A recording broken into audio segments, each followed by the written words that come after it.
ذرا سوچئے، اگر آپ کے سامنے دنیا کی ساری دولت رکھی ہو اور پھر بھی آپ اپنے سب سے پیارے انسان کو پانی کی ایک بوند نہ پلا سکیں تو وہ دولت کس کام کی؟ یہ کہانی ہے جلال نامی ایک ایسے مغرور انسان کی جس نے ایک فقیر کو حقیر سمجھ کر ٹھکرایا، لیکن پھر اس فقیر کی زبان سے نکلے ہوئے چند الفاظ نے جلال کی پوری کائنات اجاڑ کر رکھ دی۔ کیا ایک فقیر کی بد دعا کسی کی زندگی جہنم بنا سکتی ہے؟ آئیے جانتے ہیں مکافات عمل کی یہ لرزہ خیز داستان، فقیر کی بد دعا۔ السلام علیکم ورحمۃ اللہ وبرکاتہ۔ جلال ایک بے رحم بزنس مین تھا جس کا اکلوتا بیٹا ہادی اس کی کل کائنات تھا۔ جلال کا ماننا تھا کہ دنیا میں ہر چیز پیسے سے خریدی جا سکتی ہے۔ ایک دن جلال اپنی گاڑی سے اتر رہا ہوتا ہے کہ ایک بوڑھا فقیر اس کا راستہ روک کر کھانے کے لیے چند روپے مانگتا ہے۔ جلال نہ صرف انکار کرتا ہے بلکہ فقیر کو زوردار ٹھوکر مار کر کیچڑ میں گرا دیتا ہے۔ فقیر تڑپ کر بد دعا دیتا ہے، جس دولت پر تجھے ناز ہے وہ تیرے سامنے ہوگی لیکن تیرے کسی کام نہ آئے گی۔ تو اور تیری نسل پانی کی بوند کو ترسے گی۔ مکافات عمل کا آغاز جلال کے بیٹے ہادی سے ہوتا ہے۔ اسے ایک ایسی بیماری لگتی ہے کہ وہ پیاس سے تڑپتا ہے، لیکن ڈاکٹر جیسے ہی اسے پانی پلاتے ہیں اس کا دم گھٹنے لگتا ہے۔ جلال دنیا بھر کے ڈاکٹروں کو بلاتا ہے۔ جلال اپنے اکلوتے بیٹے ہادی کے بیڈ کے پاس کھڑا تھا جس کے جسم سے درجنوں نالیاں لگی ہوئی تھیں۔ شہر کا سب سے بڑا ڈاکٹر زبیر رپورٹیں ہاتھ میں لیے خاموش کھڑا تھا۔ جلال چیختے ہوئے بولا، ڈاکٹر آپ خاموش کیوں ہیں؟ میں نے آپ کو اس شہر کا سب سے مہنگا ڈاکٹر اس لیے نہیں چنا کہ آپ میری طرف دیکھ کر خاموشی اختیار کر لیں۔ اسے کیا ہوا ہے؟ یہ بول کیوں نہیں رہا؟ ڈاکٹر زبیر سرد آہ بھرتے ہوئے بولا، جلال صاحب پرسکون ہو جائیے، ہم نے دنیا بھر کے ماہرین سے مشورہ کر لیا ہے لیکن میڈیکل سائنس یہاں آ کر بے بس ہو گئی ہے۔ آپ کے بیٹے کے تمام ٹیسٹ نارمل ہیں، اس کا دل، دماغ، گردے سب صحیح کام کر رہے ہیں، لیکن وہ پھر بھی مردہ جسم کی طرح پڑا ہے۔ وہ پانی مانگتا ہے لیکن جیسے ہی پانی اس کی حلق میں جاتا ہے وہ دم گھٹنے کی وجہ سے نیلا پڑ جاتا ہے۔ جلال تڑپ کر بولا، کیا مطلب ہے اس کا؟ کیا پیسوں کی کمی ہے؟ میں نے کل ہی آپ کے ہسپتال کے اکاؤنٹ میں مزید 50 لاکھ جمع کروائے ہیں۔ اگر ضرورت پڑے تو امریکہ سے ڈاکٹروں کی پوری ٹیم بلا لیں، پرائیویٹ جیٹ بھیجیں، جتنا سونا چاہے لے لیں، بس میرے بیٹے کو بچا لیں۔ ڈاکٹر زبیر جلال کے کندھوں پر ہاتھ رکھتے ہوئے بولا، جلال صاحب کاش زندگی اور موت کا فیصلہ رقم سے ہوتا۔ آپ کا بیٹا پیاس سے تڑپ رہا ہے اور ہمارے پاس اسے ایک بوند پلانے کا کوئی طبی طریقہ نہیں بچا۔ ہر بار جب ہم کوشش کرتے ہیں اسے تکلیف دہ دورے پڑتے ہیں۔ اسے دیکھ کر ایسا لگتا ہے جیسے اسے کسی دوا کی نہیں بلکہ کسی کی دعا کی ضرورت ہے۔ جلال ہکا بکا ہو کر بولا، دعا؟ ڈاکٹر آپ ایک سائنسسٹ ہیں ہو کر یہ باتیں کر رہے ہیں؟ ڈاکٹر زبیر سنجیدگی سے بولا، جلال صاحب جب دوا ہار جائے تو سمجھ لیں کہ معاملہ کسی اور عدالت کا ہے۔ آپ کے بیٹے کی یہ حالت دیکھ کر مجھے ایسا لگ رہا ہے جیسے اسے کسی کی بد دعا کھا رہی ہے۔ وہ شخص پیاسا ہے لیکن اسے پیاس نصیب نہیں ہو رہی، پانی نصیب نہیں ہو رہا۔ کیا آپ کو یاد ہے کہ آپ نے کبھی کسی کی پیاس کا مذاق اڑایا ہو یا کسی مجبور کا دل دکھایا ہو؟ جلال لرزتے ہوئے بولا، ڈاکٹر وہ فقیر۔ جلال کے ذہن میں اس فقیر کا چہرہ گھوم گیا جس نے کہا تھا کہ تیری تجوریاں بھری ہوں گی لیکن تیرے حلق سے پانی کا گھونٹ نہیں اترے گا۔ جلال گرج کر بولا، نہیں، یہ نہیں ہو سکتا، ایک عام سے بھکاری کی اتنی جرت۔ ڈاکٹر آپ مجھے ڈرانے کی کوشش نہ کریں، میں اسے ٹھیک کروا کر رہوں گا۔ ڈاکٹر زبیر دروازے کی طرف بڑھتے ہوئے بولا، جلال صاحب ہم اسے صرف مشینوں پر زندہ رکھ سکتے ہیں، صحت یاب نہیں کر سکتے۔ آپ کے پاس دولت کا انبار ہے لیکن آج آپ اس کائنات کے سب سے غریب انسان ہیں کیونکہ آپ اپنے بیٹے کے لیے ایک گھونٹ پانی بھی نہیں خرید سکتے۔ اب فیصلہ آپ کا ہے، یہاں پیسوں کی نہیں معافی کی ضرورت ہے۔ ڈاکٹر کی باتوں نے جلال کے اندر ایک آگ لگا دی تھی۔ وہ شخص جو کبھی اپنی چمکتی گاڑی سے بیر قدم رکھنا گناہ سمجھتا تھا، آج اس کی چڑ زدہ بستی کی گلیوں میں دیوانہ وار بھاگ رہا تھا۔ اس کا قیمتی سوٹ پسینے سے شرابور تھا اور آنکھوں میں وحشت تھی۔ جلال لوگوں سے پوچھتے ہوئے بولا، او بھائی سنو، ادھر ایک بوڑھا فقیر بیٹھتا تھا جس کا دامن میں نے جھٹکا تھا، کہاں ہے وہ؟ کوئی تو بتاؤ وہ کہاں ملے گا؟ بستی کے لوگ اسے حیرت اور نفرت بھری نظروں سے دیکھ رہے تھے۔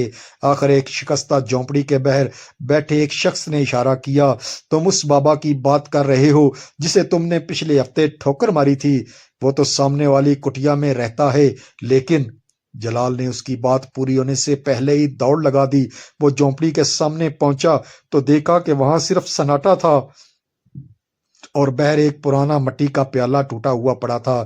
جلال جھونپڑی میں داخل ہوتے ہوئے بولا، بابا بابا مجھے معاف کر دو، میں گناہ گار ہوں، میرا غرور ٹوٹ گیا ہے، میرا بیٹا پیاسا مر رہا ہے، بابا اسے زندگی کی بھیک دے دو۔ لیکن اندر کوئی جواب نہ آیا۔ وہاں ایک نوجوان لڑکا بیٹھا تسبیح پڑھ رہا تھا۔ اس نے جلال کو دیکھا اور سرد لہجے میں پوچھا، کون ہو تم اور یہاں کیوں آئے ہو؟ جلال لرزتی آواز میں بولا، میں وہ بدبخت ہوں جس نے تمہارے بابا کی توہین کی تھی، مجھے ان سے ملنا ہے، میں ان کے پاؤں دھو کر پیوں گا، بس وہ اپنی بد دعا واپس لے لیں۔ نوجوان کی آنکھوں میں آنسو آ گئے۔ اس نے جلال کی طرف دیکھا اور کہا، جلال صاحب آپ بہت دیر کر چکے ہیں، جس فقیر نے آپ کے لیے دعا کرنی تھی وہ 3 دن پہلے ہی بھوک اور پیاس کی شدت سے اللہ کو پیارا ہو گیا۔ اس کے آخری الفاظ یہی تھے کہ یا اللہ اس مغرور شخص کو ایسا سبق دے کہ اسے بھوک کی قدر آ جائے۔ یہ سننا تھا کہ جلال کے پیروں تھلے سے زمین نکل گئی۔ اسے محسوس ہوا جیسے کسی نے اس کے کلیجے پر ہاتھ رکھ کر اسے مروڑ دیا ہو۔ جلال داڑے مار کر روتے ہوئے بولا، نہیں ایسا نہیں ہو سکتا، وہ مر نہیں سکتا، اسے زندہ ہونا ہوگا، میں اپنی ساری جائیداد، اپنا بنگلہ، اپنی گاڑیاں سب اسے دے دوں گا، اسے کہو وہ واپس آ جائے۔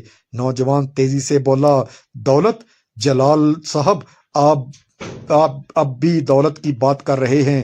وہ فقیر جس کے پاس پہننے کو کپڑے نہیں تھے، وہ جاتے جاتے آپ کو دنیا کا سب سے غریب آدمی بنا گیا، وہ تو چلا گیا لیکن اس کی آہ عرش تک پہنچ گئی، اب آپ کی دولت اس کی کفن کے برابر بھی نہیں ہے۔ اسی لمحے جلال کے فون کی گھنٹی بجی۔ ہسپتال سے ڈاکٹر کا فون تھا، جلال صاحب جلدی آئیں، ہادی کی حالت بہت بگڑ گئی ہے، اس کا دم گھٹ رہا ہے۔ جلال کے ہاتھ سے فون چھوٹ کر کیچڑ میں جا گرا۔ اسے یاد آیا کہ اس نے فقیر کو اسی کیچڑ میں گرایا تھا۔ مکافات عمل کا پہیہ پورا گھوم چکا تھا۔ جلال جیسے ہی اسپتال کے کمرے میں داخل ہوا، اس نے دیکھا کہ ڈاکٹر ہادی کے چہرے پر سفید چادر ڈال رہے تھے۔ جلال کی حلق سے ایک ایسی چیخ نکلی جس نے اسپتال کی دیواروں کو ہلا کر رکھ دیا۔ وہ اپنے بیٹے کے بے جان جسم پر گرا، اسے جھنجھوڑا، اسے پانی پلانے کی کوشش کی، لیکن سب ختم ہو چکا تھا۔ اسی لمحے جلال کو اپنے سر میں ایک شدید دھماکہ محسوس ہوا۔ اسے لگا جیسے کسی نے اس کے دماغ پر ہتھوڑا مارا ہو۔ اس کا بایاں ہاتھ سن ہو گیا، زبان تالو سے چپک گئی اور وہ وہیں فرش پر ڈھیر ہو گیا۔ 3 ماہ گزر گئے۔ شہر کا سب سے بڑا تاجر جلال اب اپنے ہی عالی شان بنگلے کے ایک کمرے میں قید تھا۔ اس کا آدھا جسم مفلوج ہو چکا تھا، وہ بول نہیں سکتا تھا، صرف اس کی آنکھیں تھیں جو ہر وقت چھت کو تکتی رہتی اور ان سے آنسوؤں کی لہریں بہتی رہتی۔ اس کی تجوریاں ہیرو اور نوٹوں سے بھری تھیں، لیکن اسے کھلانے والا کوئی نہ تھا۔ ملازم چوری کر کے بھاگ گئے، رشتہ دار جائیدادوں پر قبضے کے منصوبے بنانے لگے۔ جلال کو اب سمجھ آیا کہ وہ فقیر کتنا امیر تھا جس کے پاس کچھ نہ ہوتے ہوئے بھی اللہ کا قرب تھا۔ ایک رات جلال نے اپنی پوری قوت جمع کی اور اپنے وکیل کو بلانے کا اشارہ کیا۔ اس نے لرزتے ہوئے دائیں ہاتھ سے ایک وصیت نامے پر دستخط کیے، میری تمام جائیداد، کارخانے اور بنگلہ بیچ کر ایک بہت بڑا یتیم خانہ اور اسپتال بنایا جائے جہاں غریبوں کا مفت علاج ہو، اور اس بستی میں جہاں وہ فقیر رہتا تھا ایک ایسا کنواں کھودا جائے جہاں سے ہر پیاسے کو ٹھنڈا پانی ملے۔ میری قبر پر کوئی کتبہ نہ لگایا جائے، بس وہاں ایک گناہ گار لکھ دیا جائے۔ جلال نے اپنی زندگی کے آخری ایام اسی بستی کی ایک چھوٹی سی کٹیا میں گزارنے کا فیصلہ کیا۔ وہ شخص جو ریشمی بستروں پر سوتا تھا اب ٹاٹ کی بوری پر بیٹھ کر اللہ اللہ کرتا۔ اس کی آنکھوں کا تکبر ختم ہو چکا تھا، وہاں اب صرف عاجزی تھی۔ کہا جاتا ہے کہ جب جلال کا آخری وقت آیا تو اس کے چہرے پر ایک عجیب سا سکون تھا۔ اس نے آسمان کی طرف دیکھا، مسکرایا اور اس کے حلق سے صرف ایک لفظ نکلا، معافی۔ جلال تو توبہ کر کے خاموشی سے دنیا سے رخصت ہو گیا، لیکن اس کی کہانی آج بھی ان محلوں اور بستیوں میں گونجتی ہے جو غرور کی بنیاد پر کھڑے ہیں۔ وہ شخص جو کبھی پانی کی ایک ایک بوند کو ترسا، آج اس کے نام کی سبیلوں سے ہزاروں پیاسے سیراب ہوتے ہیں۔ سچ تو یہ ہے کہ اللہ کو تکبر پسند نہیں، اور کسی مجبور کے دل سے نکلی ہوئی آہ عرش کے پردے ہلا دیتی ہے۔ دولت آنی جانی چیز ہے، لیکن انسانیت اور عاجزی وہ سرمایہ ہے جو مرنے کے بعد بھی آپ کا نام روشن رکھتا ہے۔ میرے پیارے ساتھیوں، جلال کی اس عبرت ناک داستان نے ہمیں سکھایا کہ کسی کا دل دکھانا کتنا بھاری پڑ سکتا ہے۔ اگر اس کہانی نے آپ کی روح کو جھنجھوڑا ہے تو ویڈیو کو لائک کر کے دوسروں کے ساتھ شیئر کریں، تاکہ شاید آپ کے ایک شیئر سے کسی کا غرور ٹوٹ جائے اور کسی کا دل دکھنے سے بچ جائے۔ ایسی ایمان افروز اور زندگی بدل دینے والی کہانیاں سننے کے لیے ہمارے چینل گولڈن وائس سٹوری کا حصہ بنیں۔ آپ کا ایک سبسکرائب ہمیں مزید اچھا کام کرنے کی ہمت دیتا ہے۔ کمنٹ میں آمین ضرور لکھیے گا۔ اللہ ہم سب کو تکبر سے بچائے اور ہمیں دوسروں کے لیے آسانیاں بانٹنے والا بنا دے، آمین۔ اگلی کہانی تک کے لیے اللہ حافظ۔